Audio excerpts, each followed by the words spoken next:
नमस्कार, दीप्तीज कुकिंग डिलाईटमध्ये तुम्हा सर्वांचे स्वागत आहे। आज आपण बनवणार आहोत रसाळ आणि लुसलुशीत असा मालपुआ आणि रबडी। मालपुआ हा खूप वेगवेगळ्या प्रकारे बनवला जातो। आज आपण माव्याचा वापर करून कसा बनवायचा ते पाहणार आहोत। त्यासाठी इथे मी 200 ग्रॅम म्हणजेच वाटीच्या मापाने 1 वाटी एवढा मावा ग्रेट करून घेतला आहे। त्यामध्ये टोटल 1.5 वाटी एवढे गरम दूध लागणार आहे।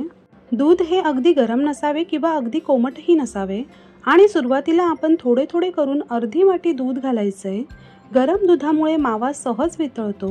आता त्यामध्ये उरलेले अर्धी वाटी दूध घालून ढवळून घ्यायचे आहे। नंतर त्याच वाटीने 1 वाटी मैदा घालायचा आहे। इथे मैद्याऐवजी गव्हाचे पीठ वापरले तरी चालणार आहे। मैदा घातल्यावर सर्व मिश्रण एकसंध ढवळून घ्यायचे आहे। इथे आपण आतापर्यंत 1 वाटी दुधाचा वापर केला आहे।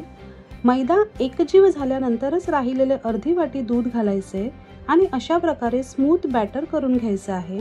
शेवटी त्यात वेलची, सुंठ, जायफळची पूड घालून बॅटर पाक बनवेपर्यंत बाजूला ठेवूयात।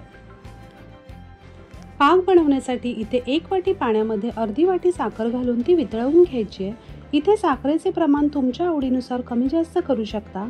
फक्त पाक हा हलकासा हाताला चिकट लागेपर्यंतच बनवायचा आहे। साखर वितळली की त्यात केसर घालून चांगली उकळी येऊन द्यायची आहे।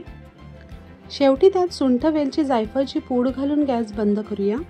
आता तयार केलेल्या मैदा, मावा आणि दुधाच्या बॅटरमध्ये चवीपुरते मीठ घालून व्यवस्थित ढवळून घ्यायचे आहे आणि पसरट पॅनमध्ये तूप व्यवस्थित गरम करून घेऊन अशा प्रकारे पळीच्या मदतीने एक पळी बॅटर घालायचे आहे।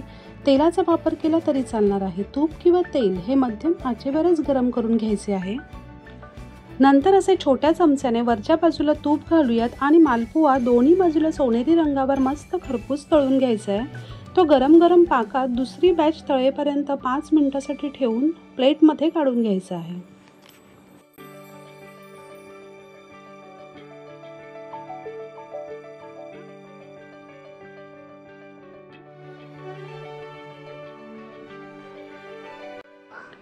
रबडी बनवण्यासाठी 1 वाटी दुधामधले पाऊण वाटी दूध घेऊन 2 चमचे साखर घालून गरम करायला ठेवले आणि उरलेल्या पाव वाटी दुधामध्ये 2 चमचे कस्टर्ड पावडर किंवा मिल्क पावडर, 2 चमचे कंडेन्स मिल्क घालून चांगले मिक्स करून घ्यायचे आणि गरम दुधामध्ये थोडे थोडे घालून ढवळत राहायचे आहे।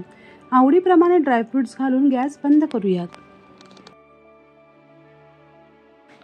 बाहेरून खरपूस आणि आतून मऊ आणि रसाळ असा मालपुआ आणि रबडी तयार आहे। नक्की करून बघा आणि रेसिपीला लाईक, शेअर आणि चॅनलला सबस्क्राईब करायला विसरू नका। धन्यवाद।